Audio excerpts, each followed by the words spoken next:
I'm back with another fresh interview for Fresh Off the Stalls. Again, we're at the Lost Theatre in a different room to last time, clearly, talking about the Face-to-Face Festival, which is going on between the 6th and 11th of October. And I'm actually here with Colin Watkeys, who is the founder and director of the festival. So the festival is now in its third year. That's right.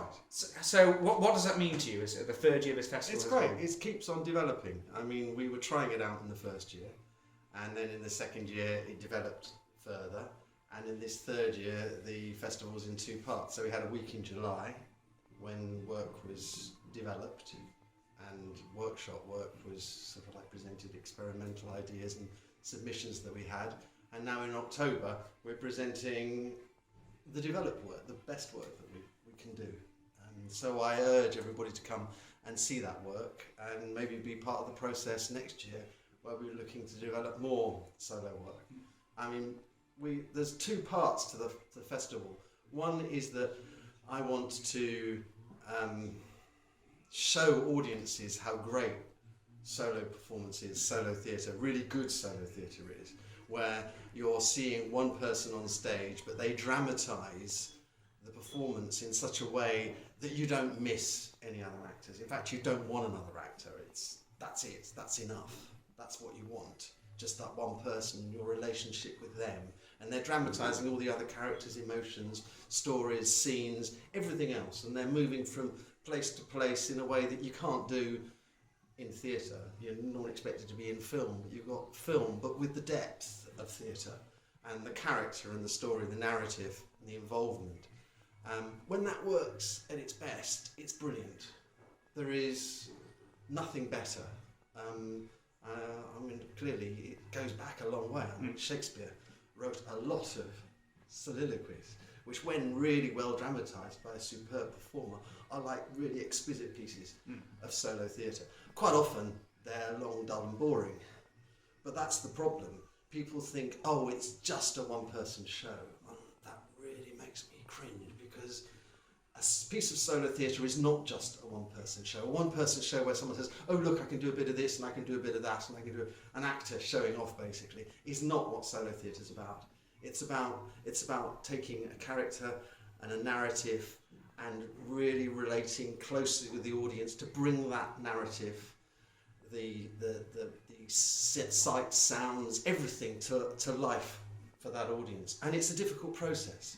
So not only do I want to show audiences, which is what I started out with, how brilliant solo theatre can be, but I also want to show performers and actors how brilliant they can be.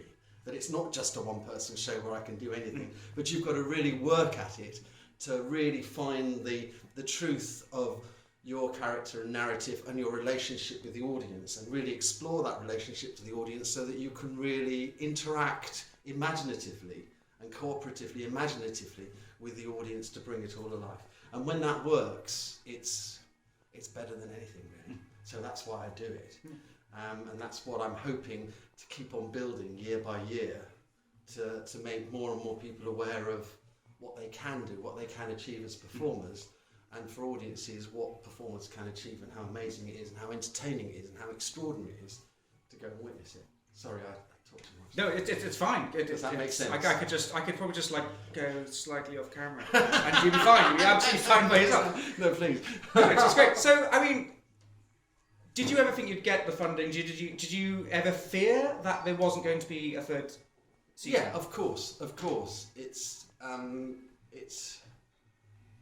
It was quite clear that asking for money in these times from the Arts Council, and we are indebted to the Arts Council for keeping this going, is really, really a tall order. But at the same time, year by year, it's quite clear that we need to keep on developing. And we need to keep on developing and learning from each year. So each time we develop, it makes the application to the Arts Council that much more attractive, because we've got more people who are interested in it, more people who are getting involved, and also different ways of approaching the work to make it better. And so someone like Aisha, who I think you've already spoken to. Yes, you'll have seen her in the video I did earlier. Someone like her, she's been so involved from the workshop student position 3 years ago, in 2012, to now she's showing such an understanding of the process that I'd like to get her involved in the workshop process, where she's actually sharing that workshop process with other performers, so that she's actually understanding that process in more detail, which will not only help her growth as a performer, but also other performers as well. It's like the experience of adult child, dead child has been elevated by the presence of Claire Dowie performing alongside the other solo performers, because they sort of go, I don't know, they learn by osmosis almost. It's this sort of like magical process where they're not imitating, they're not copying, but they're sort of understanding something about the process and the relationship with the audience that is very, very hard to articulate. It's an experiential experience, and I try and take people through that in workshops, but you can only take them so far. You can't force it, because then it becomes fake, and you don't want anything to seem fake and unnatural and unreal. So, I mean, you've always, from the outset, you've set out to challenge and change perceptions of solo theatre. Have you had any sort of comments or stories you'd like to share that have been surprising as with regards to audience responses? Yeah, I mean, the audience response of people who've spoken to me has always been overwhelmingly positive, and also people have been surprised at how entertaining and how much they don't miss other performers on the stage. But I can't think of anything anecdotally, because it's a bit of I mean, it happens in workshops that there's a point where performers realise that it's not enough to... I mean, it's not a monologue. It's not a monologue where it's one person delivering some speech. It's a relationship with the audience where the performers are feeling what the response of the audience is, and they're dramatising what they're performing with questions that keep coming up, the questions that we might sort of, is that what you really mean here? And it dramatises it so that it's not flat, it's alive, and it's sort of like you're trying to imagine what the situations are. It dramatises it all the time, and I suppose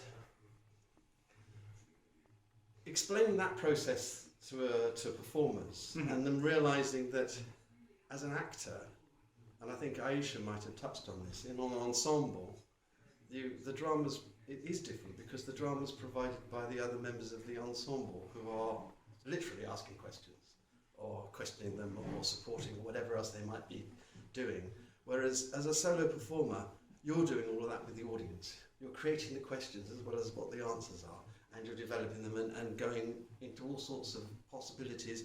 And sometimes with a new audience, you will think of things you've never thought of before.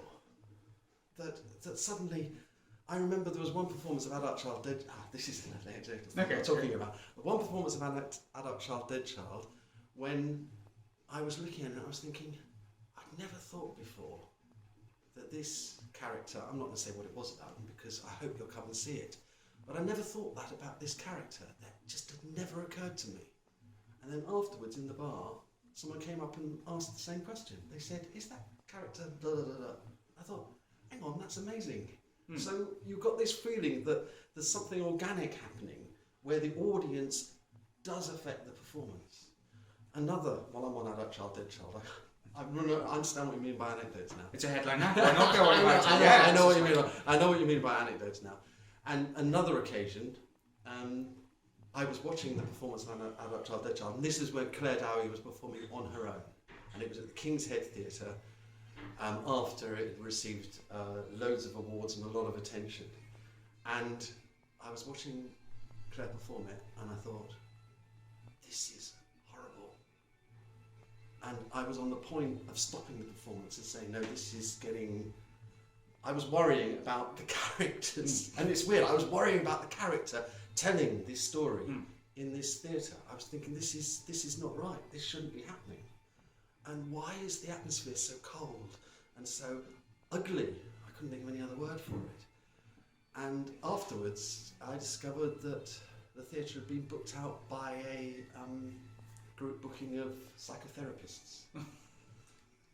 and I shouldn't laugh. Sorry, I shouldn't laugh. You should laugh. No, but it was as if they were sitting there with. And when I think about it, it was as if they were sitting there going, "Okay, come on then, what's your problem?" And writing it down and analysing, and it was like, but I didn't know that beforehand.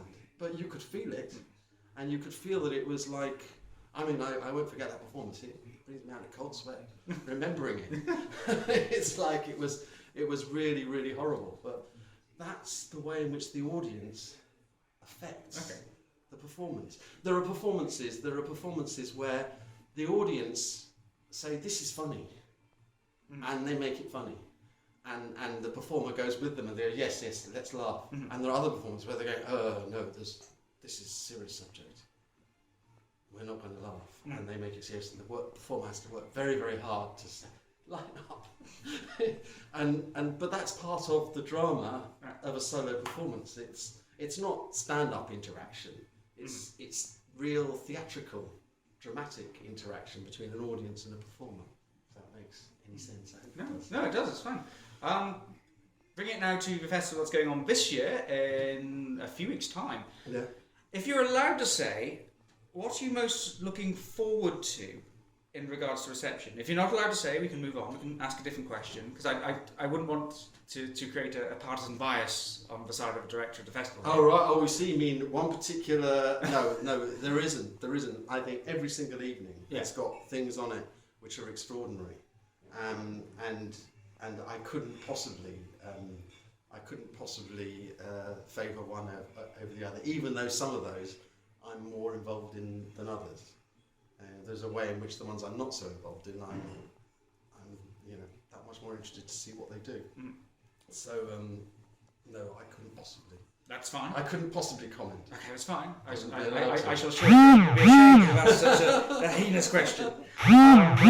Speaking what have there been any sort of great successes outside and from so has those involved in face-to-face in previous years gone on to some really great things, really successful? I mean, the Danny Braverman did What No Fish in 2012. He was in the workshops doing What No Fish, and What No Fish has gone on to Edinburgh and is being performed a lot. And I think it's being performed at BAC. Well, no, it was performed in July, I think, at BAC, and it's being performed around a lot. I mean, it's been very, very well received as well. Although Tristram Shandy was not originated in the festival, I persuaded Stephen Oxley to revive the piece, and it then transferred to the St James's Theatre Studio, and it was very, very successful. And so there have been a number of successes like that. A lot of pieces have gone on from workshops, like Pyramids of Margate was in the workshops last year in 2013, and then went up to Edinburgh. And there have been another number of other shows that have gone on to Edinburgh and been developed into full shows from workshops. So there have been a number of pieces that have carried on developing, and I would think that process of developing, carrying on developing, and working with the solo performers is important for a festival like this. Yeah. So to me. And having been here last year, I guess one of my big regrets in life is that I wasn't here at 2012, but I was here last year. So the work you're doing with the bringing people from sometimes from nothing right the way through to becoming Edinburgh successes. So what would you say to anyone who's watching this now, who's thinking, "Ooh, could I create a piece of solo performance? Do I want to create a piece of solo performance?" What do you want to say to them to try and convince them to get onto the workshops of next year's festival? It's basically is if you have a feeling for making direct contact. I mean, this is why we call it the face-to-face festival. If you have a feeling for making direct contact with the audience and using that contact with the audience to animate a character and to explore a character's story, to really let them explore that story with an audience. If you've got a feeling for that, then come and join in the workshops and try. You haven't got anything to lose. And you might gain something extraordinary. So that's all I could really say. I think you have to give it a go. I mean, if you've got any sort of, and even if you're afraid of it, that's not a reason not to. It's just this sort of like taste for. I mean, it's all about characters and their stories. It's all about unearthing characters and finding their stories. Sometimes that character is something within us, and sometimes it's something way over there. It's very different. You can't. There's no hard and fast rule for it. It does vary enormously. Marvellous. Right, well, I think we're done. Well, I think I am. Is there anything else you No, want to no, add? please come along October the 6th to the 11th. 6th to 11th. So that's the Monday to Saturday, 6th to 11th. There's some really great things. I'll be sure to post a link to the full programme online underneath this video. I can certainly say go. I'm back again after last year, so if that's not reason enough to come, then I don't know what is. And please come on Monday, the 6th, when Adult Child, Dead Child is being performed. When Stephen Oxley, who I mentioned before, did Tristram Shandy, is our special guest, who is doing the narrative poems that link up all the 6 sections of the piece. Wow. So he's I did not know that. Yes, no, that's why I suddenly thought when I was mentioning him. Oh, good. That Stephen Oxley will be doing those performances. As Tristram Shandy? No, not as Tristram Shandy, as Stephen Oxley. Yeah, but he's an extraordinary. He's an extraordinary performer, and he has an amazing relationship, as you know, with the audience, and so that relationship is what we're calling upon here, which is part of how Adult Child, Dead Child works. So. Marvellous. Well, yes, face-to-face festival, 6th to the 11th of October at the Lost Theatre. Come to it. It's one of my highlights of the year. And I'll hopefully be back with more videos interviewing more people involved in the festival as well. So keep a lookout for those. So until then, goodbye. And thank you very much, Colin. Thank you, James. That's great. Thank you.